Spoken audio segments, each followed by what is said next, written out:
रणवीर सिंह की फिल्म धुरंधर भारतीय box office पर जबरदस्त सफलता पाकर 300 करोड़ रुपए से ऊपर की कमाई कर रही है, लेकिन इसकी अंतर्राष्ट्रीय यात्रा उतनी सुहावनी नहीं है, खासतौर पर खाड़ी देशों में यानी कि गल्फ कंट्रीज में। फिल्म को बोलचाल में एंटी पाकिस्तान थीम वाला बताया जा रहा है, जिस वजह से Bahrain, Kuwait, Oman, Qatar, Saudi अरब और यूएई जैसे 6 प्रमुख खाड़ी देशों में इसे रिलीज की अनुमति नहीं मिल पा रही है। इस कारण दर्शकों को सिनेमाघरों में देख पाने का मौका नहीं मिला और इसके ओवरसीज कलेक्शन को थोड़ा झटका लगा है। धुरंधर आदित्य धर द्वारा निर्देशित एक स्पाई एक्शन थ्रिलर है, जिसमें रणवीर सिंह, संजय दत्त, अक्षय खन्ना, आर माधवन, अर्जुन रामपाल और सारा अर्जुन जैसे कलाकार मुख्य भूमिकाओं में हैं।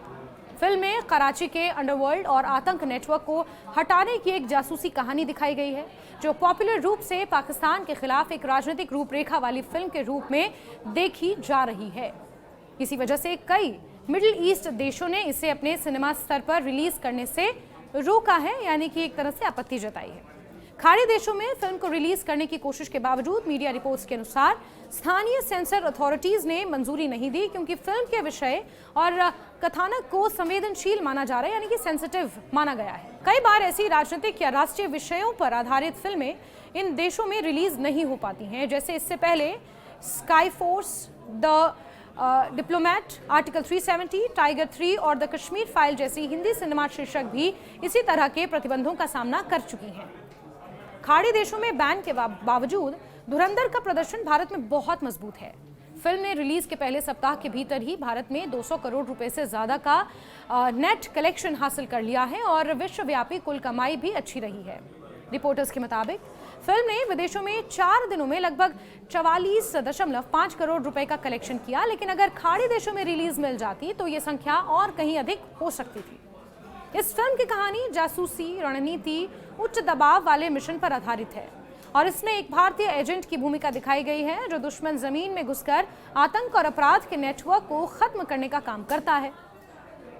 बॉलीवुड के पारंपरिक जासूसी एक्शन शैली से हटकर ये लंबी और गहरी फिल्म है, यानी कि इसकी डेप्थ बहुत ज्यादा है, जिसमें रणवीर सिंह की भूमिका को दर्शकों और आलोचकों ने सकारात्मक तरीके से देखा है। धुरंधर के खाड़ी देशों में बैन के फैसले के कई कारण बताए जा रहे हैं, लेकिन मुख्य रूप से इसे राजनीतिक या संवेदनशील विषय के रूप में देखा गया है। खाड़ी देशों में बड़ी संख्या में पाकिस्तानी और दक्षिण एशियाई प्रवासी रहते हैं और वहां की सेंसर बोर्ड ऐसी फिल्मों के प्रति सावधान रहती है जो किसी विशेष देश समूह के प्रति नकारात्मक भावना उत्पन्न कर सकती है। इसी वजह से इन देशों में फिल्म को रिलीज नहीं करने का निर्णय लिया गया है। ये खाड़ी प्रतिबंध धुरंधर के निर्माताओं के लिए एक बड़ा व्यावसायिक नुकसान भी रहा है, क्योंकि खाड़ी बाजार बॉलीवुड फिल्मों के अंतर्राष्ट्रीय कलेक्शन का एक अहम हिस्सा होता है। वहां भारतीय फिल्में आमतौर पर अच्छा व्यवसाय करती हैं, विशेषकर अमीर और बड़े मल्टीप्लेक्स दर्शक पहिया वाले देशों में। लेकिन इस बार धुरंधर को इस बाजार में जगह नहीं मिल पाई, जिससे विदेशों में कमाई की गति पर असर थोड़ा बहुत पड़ा है। फिल्म उद्योग में ये कोई पहला मामला नहीं है जब खाड़ी देशों ने किसी सेंसिटिव या राजनीतिक रूप से ठोस फिल्म को रिलीज करने से मना किया हो। ऋतिक रोशन और दीपिका पादुकोण की फिल्म फाइटर को भी पहले सभी खाड़ी देशों में रिलीज प्रतिबंधित कर दिया गया था और बाद में यूएई ने भी इसका प्रदर्शन रोक दिया था, भले ही निर्माताओं ने फिल्म के कुछ हिस्सों को काटकर संशोधित संस्करण दिया हो। ये समस्या न सिर्फ एक फिल्म या निर्माता की है, बल्कि ये भी दर्शाता है कि कैसे देशों की अलग अलग राजनीति, सांस्कृतिक और सामाजिक संवेदनाएं फिल्मों के अंतर्राष्ट्रीय बाजार में उनके प्रदर्शन को प्रभावित कर सकती हैं। कुछ बाजारों में फिल्म की कहानी और संदेश को स्वीकार नहीं किया जाता, जिससे कभी कभी पूरे फिल्म को ही रिलीज करने की अनुमति नहीं मिलती है। धुरंधर के खाड़ी देशों में प्रतिबंध के बावजूद इसकी लोकप्रियता भारत में कम नहीं हुई है।